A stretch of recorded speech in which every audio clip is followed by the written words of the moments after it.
Assalamualaikum warahmatullahi wabarakatuh. Apa kabar anak-anak? Semoga kalian sehat selalu. Nah, pada kesempatan kali ini, seperti biasa, kita akan belajar ilmu pengetahuan alam kelas 8 SMP Negeri 4 Kepanjen. Sebelum kita masuk ke pelajaran, coba kita perhatikan. Di sini Bu Intan punya 3 gambar. Gambar yang pertama adalah mobil yang sedang bergerak. Gambar yang ketiga adalah orang yang bersepeda menuruni lereng. Sedangkan gambar yang ketiga ada kereta api yang juga sedang bergerak. Nah, dari ketiga gambar ini, apa ya persamaannya? Ya, benar sekali. Persamaannya yang pertama adalah ketiga gambar tersebut menunjukkan bahwa objeknya sedang bergerak.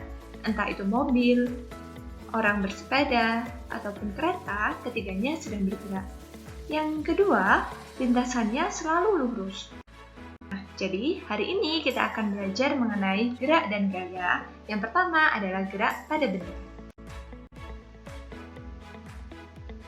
Nah, jadi yang pertama, masih ingatkah kalian apa yang dimaksud dengan gerak? Ya, betul sekali. Gerak adalah perubahan posisi suatu benda terhadap titik acuan. Oleh karena dia perubahannya terhadap titik acuan, oleh karena itu gerak bersifat relatif, tergantung pada titik acuannya. Maksudnya gimana, Bu? Misalnya kita lihat di sini ada mobil. Kalau misalnya kita lihat gambarnya secara keseluruhan, kita lihat ada mobil yang bergerak di jalan raya. Nah, tapi menurut orang yang ada di dalam mobil, malah pohonnya yang bergerak terhadap orang-orang tersebut, ya kan? Kita posisikan kalau misalnya kita ada di dalam mobil. Kita menganggap diri kita diam, mobil kita diam. Tapi pohon-pohon yang ada di luar seolah-olah bergerak terhadap kita. Nah, yang kedua, menurut orang yang berada di dalam mobil, mobilnya juga tidak bergerak terhadap orang tersebut. Karena misalnya, kita kan ada di dalam mobil, kita duduk. Nah, kursi kita menurut kita diam. Kursi kita nggak bergerak kan? Oleh karena itu, jika acuannya adalah kita yang berada di dalam mobil, maka mobil itu tidak bergerak. Tapi beda lagi kalau misalnya menurut si pohon. Andaikan si pohon ini bisa melihat, maka pohon akan mengatakan bahwa mobilnya yang bergerak terhadap pohon tersebut. Oleh karena itu, kalau misalnya kita lihat, padahal gambar yang kita lihat kan sama. Tapi menurut acuan yang berbeda, ada yang dikatakan bergerak, ada yang dikatakan tidak bergerak. Oleh karena itu, itulah yang menunjukkan bahwa gerak bersifat relatif. Nah, supaya kita makin paham, kita coba ya kerjakan contoh soal ini. Jadi, ilustrasinya adalah di sini ada Upin sama Ipin.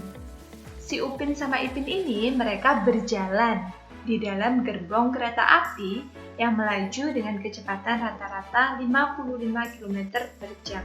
Bisa kita bayangkan ya, biasanya anak kecil itu kan nggak bisa diem di dalam kereta api. Nggak duduk diem kan, tapi jalan aja. Nah sama, Upin sama Ipin ini mereka jalan terus di dalam gerbong kereta api. Nah pertanyaannya yang pertama, apakah Upin dan Ipin dikatakan bergerak terhadap gerbong kereta api yang mereka naiki? Coba, menurut kalian gimana jawabannya? Iya, betul sekali. Jadi Upin dan Ipin tidak bergerak terhadap gerbong kereta yang mereka naiki.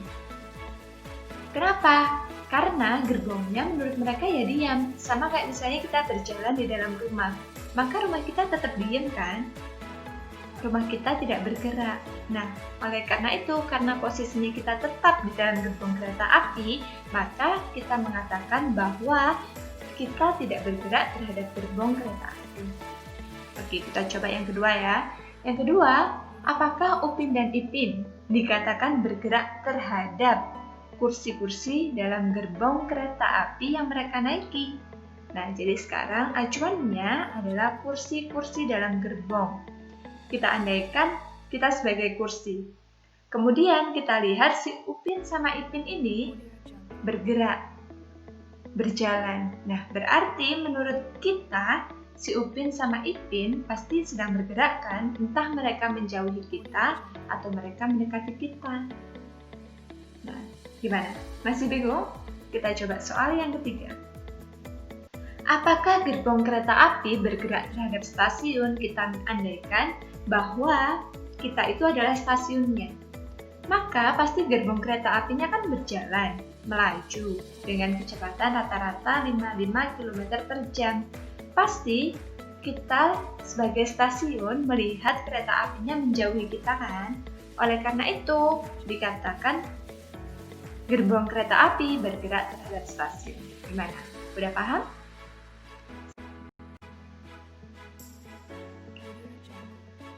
Kita coba kerjakan contoh soal yang kedua. Nah, jadi di sini ada mobil A dan mobil B bergerak dalam satu garis lurus dan dengan arah yang sama. Speedometer kedua mobil menunjukkan angka yang sama. Speedometer itu apa? Speedometer itu adalah alat yang mengukur kelajuan sesaat kendaraan. Nah, kalau misalnya kita bayangkan ada dua mobil bergerak satu garis lurus, arahnya sama, kecepatannya sama. Nah, misalnya antara mobil warna kuning sama si mobil warna biru. Mereka kan kecepatannya sama, geraknya juga sama, kecepatannya sama, arahnya sama. Maka kalau misalnya kita lihat menurut si mobil kuning, mobil biru itu kan bakalan selalu ada di kanan kita. Nah, karena kita melihat dia itu selalu ada, nggak pernah menjauh, nggak pernah mendekat. Oleh karena itu, kita sebagai mobil kuning akan menganggap bahwa si mobil biru itu dia tidak bergerak.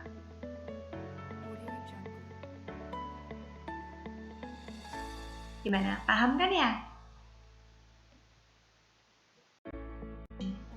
Nah, sekarang kita lihat gerak yang kedua. Ada gerakan bumi. Contoh dari gerak semu itu adalah gerak semu harian matahari. Kalian masih ingat kan di pelajaran IPA kelas 7 kemarin kita belajar tentang gerak semu harian matahari. Kenapa dia dikatakan gerak semu? Karena kalau misalnya kita lihat matahari itu seolah-olah bergerak dari timur ke barat. Padahal sebenarnya bukan matahari yang bergerak, tapi bumi kita berputar terhadap porosnya. Nah, bumi kita berputarnya dari barat ke timur.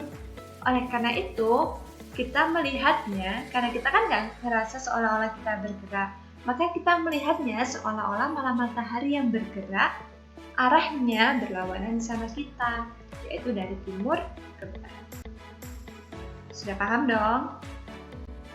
Nah, sekarang kita lihat, ada yang dinamakan gerak lurus. Jadi gerak lurus itu merupakan gerak suatu benda dalam lintasan yang lurus. Ada GLB atau gerak lurus beraturan, ada GLBB, gerak lurus berubah beraturan. Nah, sekarang kita lihat geraknya. Gerbong kereta api ini seolah-olah dia bergerak, kecepatannya tetap kan ya, dia nggak makin cepat, nggak makin lambat. Oleh karena itu, karena kecepatannya konstan, kata lainnya konstan itu tetap. Karena kecepatannya tetap, maka dia bergeraknya dikatakan gerak lurus beraturan. Nah, dia nggak dipercepat, nggak diperlambat. Oleh karena itu, besar percepatannya itu adalah 0. Nah, kalau misalnya gerak lurus berubah beraturan, dia kecepatannya berubah secara beraturan, sedangkan percepatannya tetap. Contohnya mana? Contohnya saat orang menurun ini. Jadi orangnya awalnya kan diem, kemudian dia menuruni lereng, sehingga sepedanya dan orangnya itu akan bergerak. Karena kecepatannya berubah, maka dia dikatakan sebagai gerak lurus berubah beraturan. Kecepatannya berubah, tapi besar percepatannya itu tetap. Nah, apa saja besaran-besaran dalam gerak lurus? Ada jarak dan perpindahan, ada kecepatan dan kelajuan, dan ada percepatan. Apa bedanya? Itulah yang akan kita bahas. Jadi jarak dan perpindahan dulu ya. Jarak itu adalah panjang lintasan yang ditempuh oleh benda. Jadi semua lintasan yang ditempuh oleh benda itu dikatakan jarak. Sedangkan perpindahan itu adalah perubahan posisi suatu benda dengan memperhatikan arah gerak benda. Nah, jarak dihitung seluruh lintasan yang dilewati benda. Kalau perpindahan cuma dilihat posisi awal dan posisi akhirnya. Karena dia dihitung seluruh lintasannya, maka dia nggak diperhatikan arahnya. Oleh karena itu, dia termasuk besaran skalar. Masih ingat kan? Besaran skalar itu adalah besaran yang hanya memiliki nilai saja, tapi dia tidak memiliki arah. Sedangkan perpindahan, dia punya arah. Oleh karena itu, dia merupakan salah satu contoh dari besaran vektor. Contohnya, Mark berjalan dari titik A ke titik B. Kemudian, ia merasa dompetnya jatuh, sehingga ia kembali ke titik C. Jika jarak titik A ke B adalah 500 meter, dan jarak titik B ke C adalah 300 meter, maka tentukan jarak dan perpindahan yang ditempuh oleh Mark. Nah, kalau misalnya kita ilustrasikan adalah seperti ini. Masih bingung? Kita bahas. Jadi awalnya Mark ini dia berada di posisi A. Kemudian Mark berjalan ke titik B, di mana jaraknya dari A ke B ini adalah 500 meter. Nah, paham ya? Kemudian Mark merasa dompetnya dia itu jatuh. Oleh karena itu, dia berbalik arah. Jadi kalau awalnya dia berjalannya ke sebelah kanan, dia berbalik mengarah ke sebelah kiri. Nah, kemudian dia berjalan ke titik C yang jaraknya adalah 300 meter.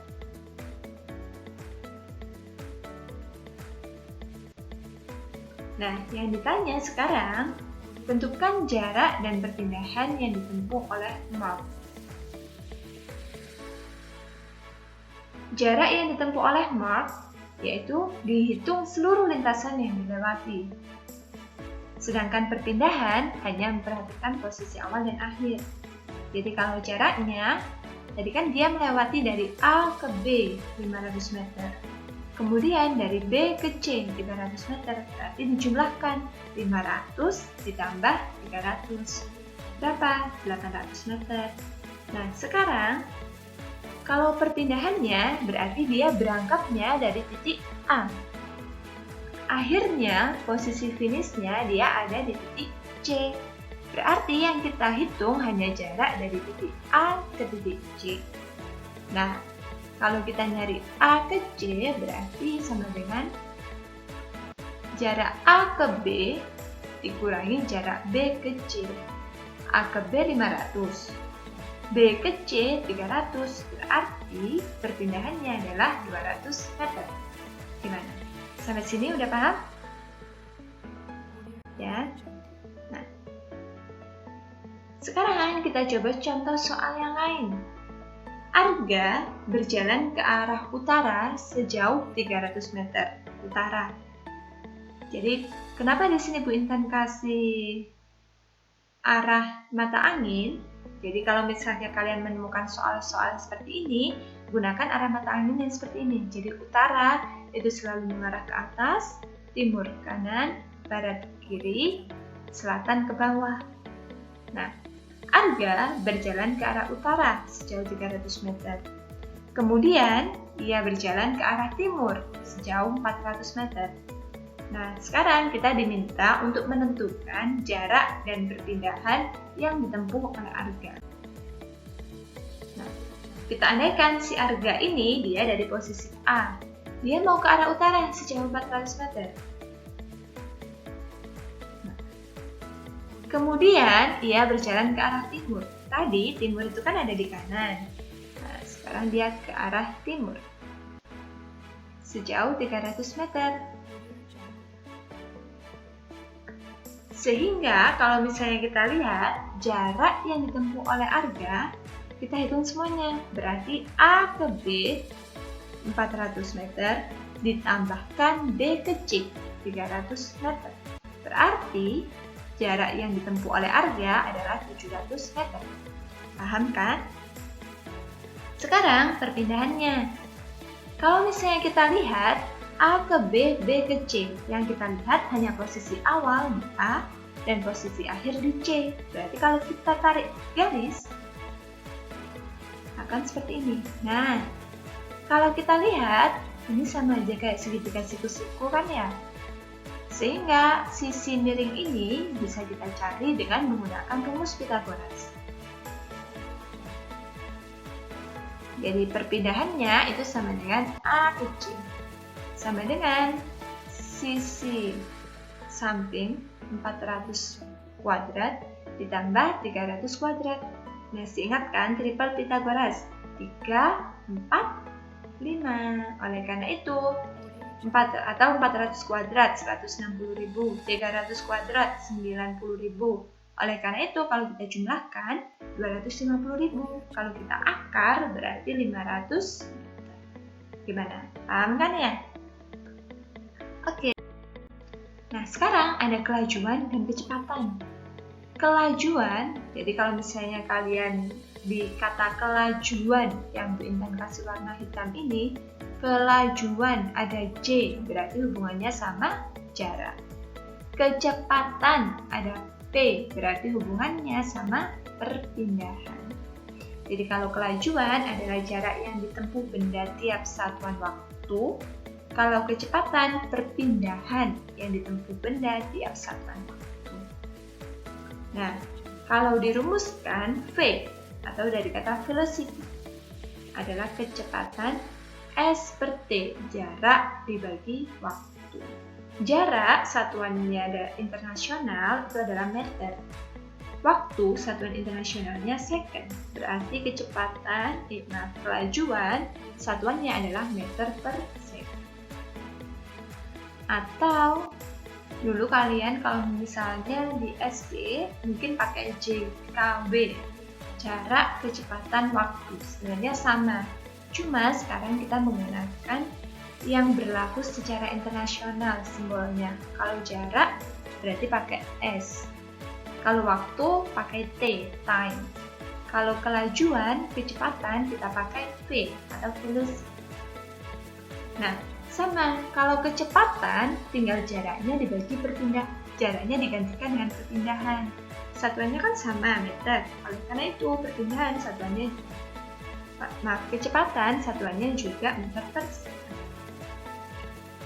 Nah, kalau jarak itu besaran skalar, maka kelajuan juga besaran skalar.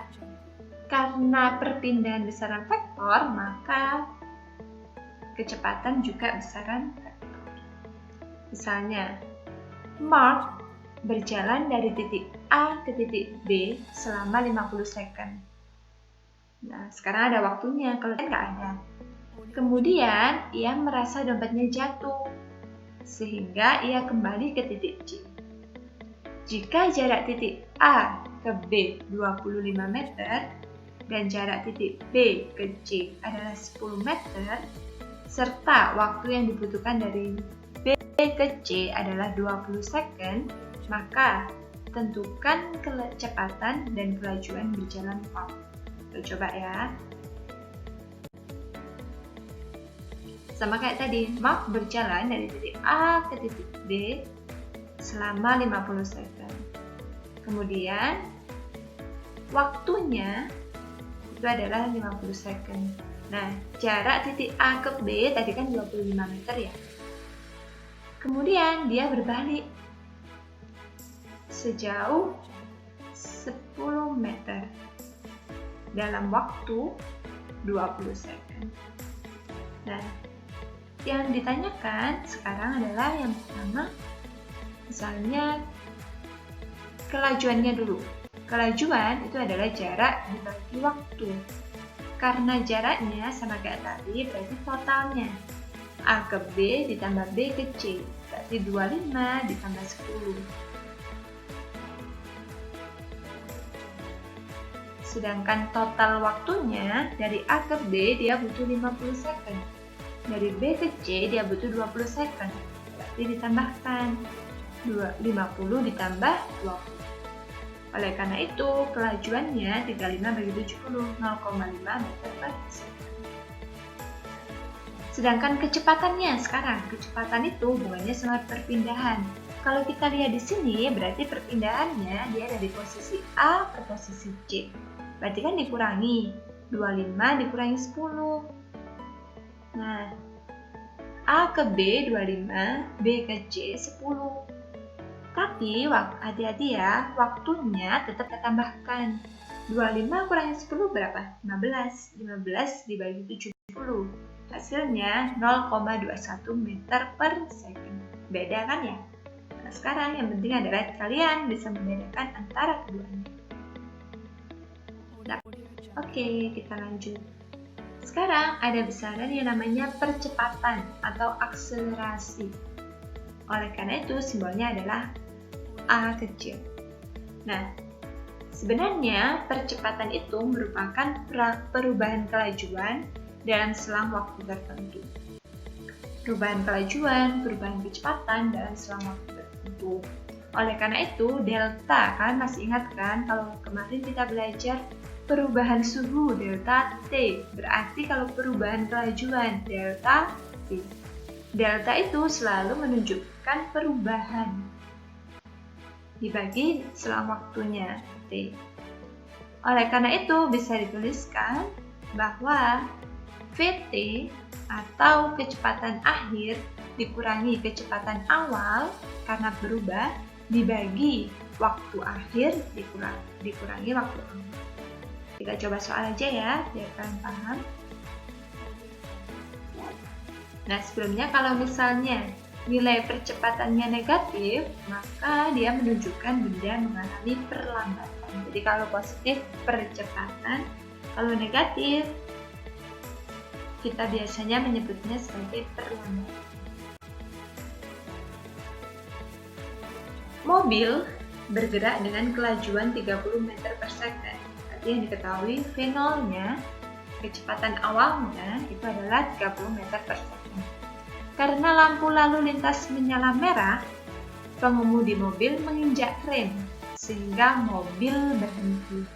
Kalau berhenti berarti kecepatannya, kelajuannya itu sama dengan 0. Berarti Vt-nya sama dengan 0 setelah 5 second. Nah, berarti selang waktunya adalah 5 second.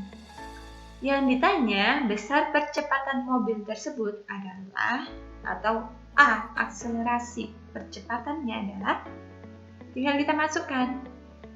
A tadi sama dengan Vt dikurangi V0 dibagi delta T. Nah, karena Vt-nya 0, V0-nya kita masukkan 30, delta T-nya 5, maka kita dapatkan percepatannya min 30 per 5 atau min 6 meter per second kuadrat. Nah, kenapa tandanya negatif? Tanda negatif menunjukkan bahwa mengalami perlambatan, ya kan? Awalnya dia bergerak, kemudian direm, berhenti. Berarti dia bukan makin cepat, tapi makin lambat. Oleh karena itu, dia disebutnya perlambatan. Nah, contoh yang kedua. Mobil awalnya bergerak dengan kecepatan 72 km per jam. Kemudian mengalami perlambatan konstan. Jika 10 detik kemudian mobil berhenti, maka besar perlambatan mobil adalah, nah, yang perlu kita perhatikan di sini adalah satuannya. Di sini dia kilometer per jam. Di sini dia detik atau second. Berarti harus kita konversi atau kita ubah satuannya dari kilometer per jam menjadi meter per second. Gimana caranya, Bu? Kita coba bareng-bareng ya. Yang diketahui, awalnya bergerak dengan kecepatan 72 km per jam. Berarti V0-nya 72 km per jam. Kan mau kita ubah ke meter per second. Kilometer, 1 kilometer itu adalah 1000 meter. Berarti kalau 72 km dikali 1000, 72.000 meter. Per jam, berarti kan 1 jam. 1 jam berapa second? 3.600 second. Oleh karena itu berarti 72.000 dibagi 3.600 berapa? 20 meter per second. Nah, kemudian mobil berhenti. Berarti Vt-nya sama dengan 0. dalam waktu 10 second. Berarti delta T-nya 10 second. Yang ditanya perlambatannya. Kita cari. A sama dengan Vt min V0 dibagi delta T. Vt-nya kan 0. V0-nya 20 dari sini. Nah, delta T-nya adalah 10 dari sini. Oleh karena itu, kita dapatkan bahwa A sama dengan min 20 dibagi 10 atau min 2 meter per second kuadrat. Nah, betul kan? Negatif lagi, berarti dia udah terlambat. Nah, sudah paham kan dari sini? Next, kita bahas ke gerak lurus beraturan dan gerak lurus berubah beraturan. Kayak tadi. Udah kan ya? Nah, gerak lurus beraturan merupakan gerak benda pada lintasan lurus dengan kecepatan konstan. Karena kecepatannya tetap, otomatis dia percepatannya sama dengan 0. Persamaannya hanya ada satu, yaitu S sama dengan V kali T, di mana S menunjukkan jarak atau perpindahan satuannya meter, V menunjukkan kelajuan atau kecepatan satuannya meter per second, sedangkan T adalah waktu satuannya second. Atau kalau misalnya kita buat segitiga ini, maka yang di atas ini adalah S, yang di bawah adalah V sama T. Kalau misalnya kita cari S, maka S ini kita tutup. Kalau mereka satu garis begini, berarti kita kalikan. Berarti S sama dengan V dikali T. Gimana kalau misalnya kita nyari V? Berarti V-nya ini kita tutup. Berarti tinggal V sama dengan S per T. Gimana kalau kita nyari T? Berarti kita tutup. Berarti T sama dengan S dibagi T. Paham kan ya? Lebar. Oke, dari gerak lurus beraturan. Sekarang kalian perhatikan gambarnya. Nanti di sini akan ada objek yang berjalan sambil kalian lihat V dan S-nya. Kita mulai ya. Orangnya berjalannya lurus, V-nya juga lurus, S-nya makin ke atas. Jadi, di sini V itu menunjukkan kecepatannya atau kelajuannya. Nah, di bawah kurva ini adalah luasannya. Jadi, kalau misalnya kalian masih ingat, kan bentuknya persegi panjang. Luasnya persegi panjang gimana? Panjang kali lebar. Panjangnya itu sama dengan T, lebarnya sama dengan V. Oleh karena itu bisa dituliskan S sama dengan V dikali T. Nah, kalau di sini jarak terhadap waktu makin lama, pastikan jarak yang dia tempuh makin jauh. Berarti dia grafiknya lurus ke atas. Kalau yang tadi kan lurus menyamping, kalau ini lurus ke atas. Nah, contohnya, Messi menendang bola sehingga bola bergerak sejauh 7,5 meter dalam waktu 1,5 second. Yang ditanya besar kecepatan bola tersebut adalah yang diminta dengan kilometer per jam. Nah, sekarang sejauh 7,5 meter. Yang satunya meter tadi apa? Jarak kan ya? Berarti yang diketahui yang pertama jaraknya 7,5 meter. Dalam waktu 1,5 second, berarti T-nya 1,5 second. Yang ditanya kecepatan T-nya. Bisa kita tulis. Kita ingat segitiga ini tadi. Berarti kalau kita nyari V sama dengan S dibagi T. S-nya 7,5 meter, T-nya 1,5 second. Karena yang diminta dalam kilometer per jam, ya kita konversi. Meter ke kilometer dibagi 1000. 1 second itu 1 per 3600 jam. Berarti bisa kita balikkan ya.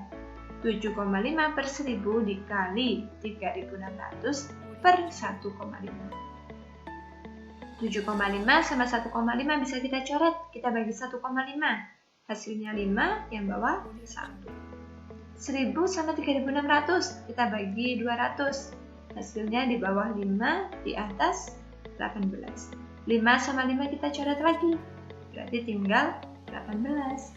Berarti kecepatan bola tersebut adalah 18 meter per second. Gimana? Paham kan? Nah, sekarang kita pelajari gerak lurus berubah beraturan.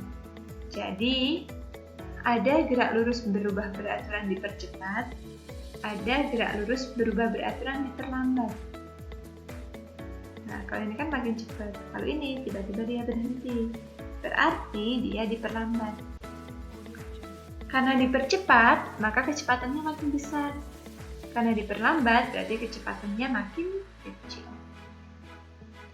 Nah, percepatannya bernilai positif. Kalau diperlambat, percepatannya bernilai negatif.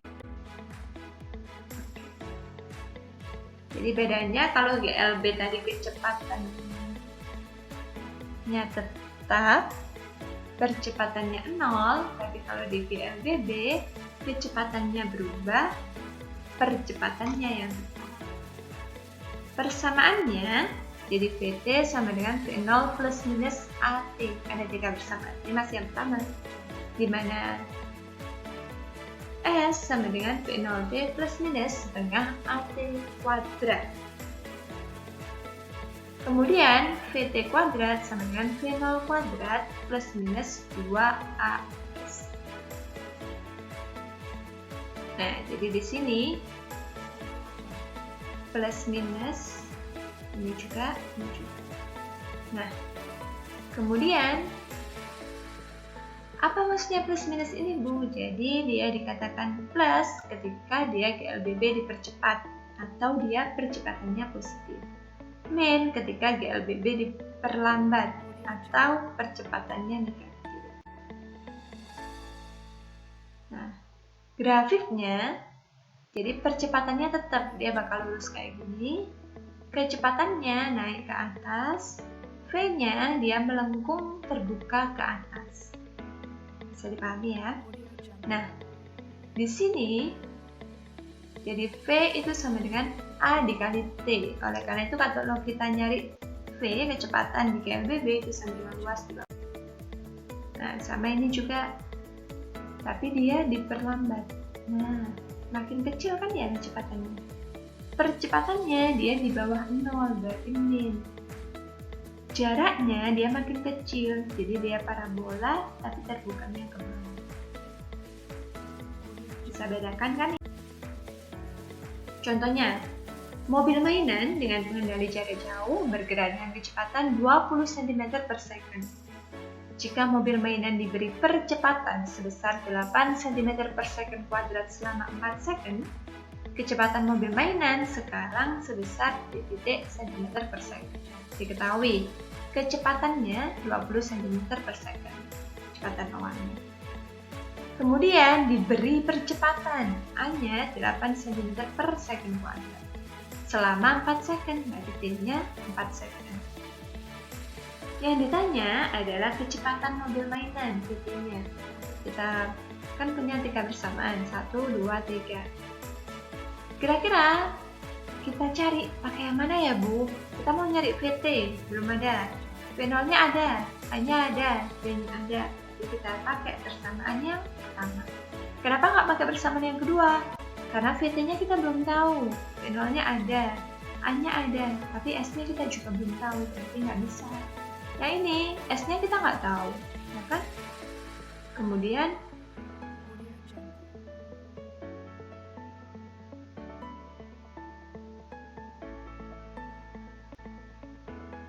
V0T-nya kita tahu, tapi yang kita cari adalah VT. Padahal di sini nggak ada VT kan ya? Karena itu kita pakai persamaan yang pertama. Nah, V0-nya adalah 8. V0-nya adalah 20.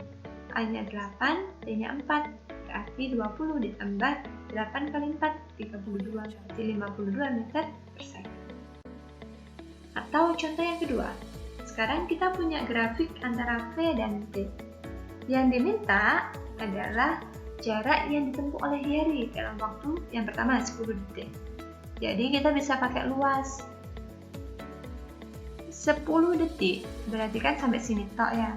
Nah, sampai sini itu bentuknya adalah segitiga. Luasnya segitiga gimana? Setengah kali alas kali tinggi. Alasnya dari 0 ke 10 berarti 10. Tingginya dari 0 ke 10, 10 juga. Setengah kali 10 kali 10 berapa? 50.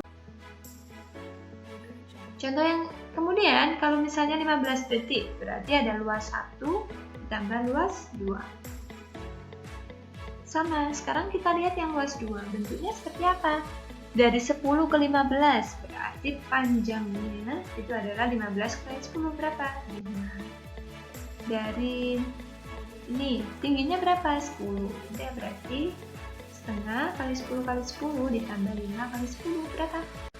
Nah, yang ketiga, dalam waktu 17 detik, berarti ada luas 1 tambah luas 2 tambah luas 3. 1 bentuknya segitiga, 2 bersegi panjang, yang ketiga juga segitiga. Kita tulis berarti setengah kali A kali T ditambah panjang kali lebar ditambah setengah kali A kali T. Berarti yang pertama, kan udah kayak pertanyaan yang pertama, yang A tadi 50, yang kedua juga 50. Sekarang kita fokus yang ketiga ya. Jadi tingginya itu adalah 10. Alasnya 17 kurang 15 berapa? 2. Berarti setengah kali 10 kali 2, 10. Berarti 50 tambah 50 tambah 10, 110 meter. Ya, jika ada yang kurang paham bisa ditanyakan melalui grup WA kelas. Bu Intan akhiri, Assalamualaikum warahmatullahi wabarakatuh.